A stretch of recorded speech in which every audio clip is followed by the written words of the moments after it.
கடைசியில் யாருக்கும் கிடைக்காது அந்த தங்கமலை. சகோதரர்களே, அந்த ஆறு ஓடுகிறது. அல்லாஹ் படைத்திருக்கிறான். அதை எங்கே? 7வது வானத்தில் படைத்த ஆறு அது. இதெல்லாம் படிக்க வேண்டிய விடயங்கள். 7வது வானத்தில் தான் அல்லாஹ்வுடைய சிம்மாசனம் இருக்கிறது. அர்ஷ் சொல்லுவோமே, அர்ஷ் அர்ஷ் அல்லாஹ்வுடைய சிம்மாசனம். அல்லாஹ் யார் சகோதரர்களே? ஜப்பார், அடக்கி ஆளக்கூடியவன். முத்தகப்பீர், பெருமைக்குடையவன். கஹார், சர்வாதிகாரி. மதீன், பலம் மிக்கவன். துல் குவா, வலுப்பம் மிக்கவன்.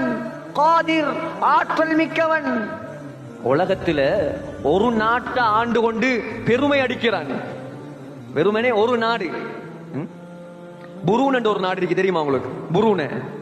அந்த நாட்டை சேர்ந்த 2 மாணவர்கள் என்னோட ஓதினாங்க நாவலப்பிட்டியில. புரூன் என்ற ஒரு நாடு இருக்குது. ரொம்ப பணக்கார நாடு, ரொம்ப பணக்கார நாடு. எந்த அளவுக்கு பணம் என்று சொன்னா, புரூன சுல்தான் ஒரு அரண்மனை கட்டினார்.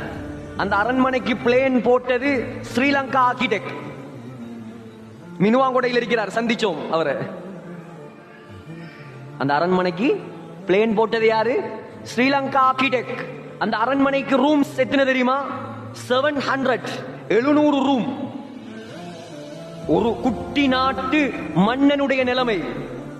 சவுதி மன்னர் 5 தங்க எஸ்கலேட்டர்கள் வைத்திருக்கிறான்.